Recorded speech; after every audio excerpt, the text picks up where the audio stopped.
Hi friends, এখন আমরা যাচ্ছি হায়দ্রাবাদের সব থেকে বড় ক্যাফে। রাত 12:30 বাজছে, এখন আমরা এয়ারপোর্ট যাচ্ছি চা খেতে। তো ফাইনালি আমরা চলে এসেছি হায়দ্রাবাদের বড় ক্যাফগুলির মধ্যে একটি নীলুফার ক্যাফ। তো চলো ভেতরে যাই এবং তোমাদেরকে দেখাই। এখন বাজছে রাত্রি 1টা, এখন আমরা আছি নীলুফার ক্যাফের সামনে। 50 কিলোমিটার জার্নি করে চা খেতে এসেছি নীলুফার ক্যাফে। এই যে নীলুফার ক্যাফ, হায়দ্রাবাদ। হ্যাঁ ওইগুলো এখানে এসে কার কোনটা বিল্ডিং সবাই সেটাই দেখাচ্ছিল যে এটা আমার বিল্ডিং, ওটা আমার বিল্ডিং। তাই ভাবলাম এদের পাশে আমি একটা বিল্ডিং তৈরি করবো, ওই জন্য জায়গাটা দেখে নিলাম। তো গাড়ি পার্কিং করে আমরা নীলুফার ক্যাফের সামনে চলে এসেছি, এরপর ভেতরে ঢুকবো। এই ঢুকছি নীলুফারে, আমাদের গ্রুপ।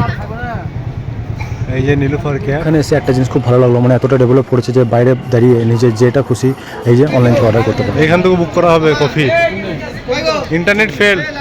তো ভেতরে ঢুকে গেছে, এখন অর্ডার করা হবে হানি পুদিনা চা এবং যে ফেমাস চা নীলুফারে সেটা অর্ডার করা হবে। ভিতরে একটা কেটলি ডেকোরেশন করেছে, চলো তোমাদেরকে দেখাই কেটলিটা। তবে অনলাইন এখান থেকে বুক করা হবে। এই স্ক্যানে নীলুফার ক্যাফে পুরো চ্যাট দেওয়া আছে, যেটা খুশি সেটা এখান থেকে সিলেক্ট করতে পারো। ওই জন্য নিচে পেমেন্টের অপশন আছে, এখান থেকে পেমেন্ট করতে পারো এবং সেই টোকেন দিয়ে কাউন্টার থেকে প্রয়োজনীয় জিনিস নিয়ে নিতে পারো। আর হায়দ্রাবাদের বন আর বিস্কুট খেতে যে এত মজা। 1000 টাকা, 1000 টাকা দেখো বিলটা দেখো, 1000 টাকার চা, লেমন টি।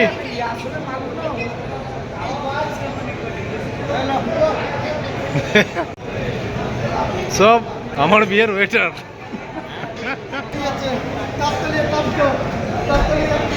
চালিয়ে চলে এসছি আমরা বাইরে, 1000 টাকার চা। আমরা এখানে বসবো। ও হোয়াট আ লোকেশন ভাই, ও ভাই সব চাইনিজ। চলে এসেছি আমরা বাইরে, এই যে বসেছি। অনেকগুলো লোকেশন আছে এরকম, বাইরে আউটের লোকেশন আছে, উপরে আছে, ভিতরে আছে, পার্কিং যেরকম খুশি অনেক রকম লোকেশন আছে। যে জায়গায় পছন্দ সেই জায়গায় নিজের মতো করে বসতে পারো এবং সময় কাটাতে পারো এবং চা খেতে পারো। আর লোকেশনের সাথে সাথে চা এবং বন এবং বিস্কুট খেতে এত যে মজা, সত্যি না খেলে বলে বোঝানো সম্ভব না। পুদিনা হানি টি।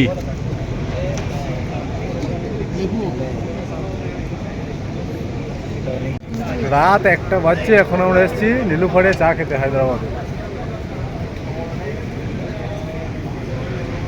চা খাওয়া কমপ্লিট করার পর কিছুক্ষণ সময় কাটালাম, তারপর আমরা বেরিয়ে পড়লাম সুন্দর একটা লোকেশনে ঘোরার জন্য। এই যে এই ব্রিজটা দেখো কত সুন্দর, আর ব্রিজটা লাইট দিয়ে সাজিয়ে রেখেছে, তার জন্য আরও ভালো লাগছে। আমার তো বেশ ভালোই লাগছে জায়গাগুলো। তোমাদের কেমন লাগছে কমেন্ট করে অবশ্যই জানিও। এই ব্রিজের উপরে নামবো এবং কিছু ফটো আর কিছু ভিডিও শ্যুট করবো। ওই ভিডিও করা কমপ্লিট, এখন আমরা যাবো বাড়ি। 3:55-তে ঘর এলাম, এরপর শুভ হবো। তো হায়দ্রাবাদের দ্বিতীয় দিন সফর কমপ্লিট। গুড নাইট, টাটা, দেখা হবে নতুন এক ভিডিওতে।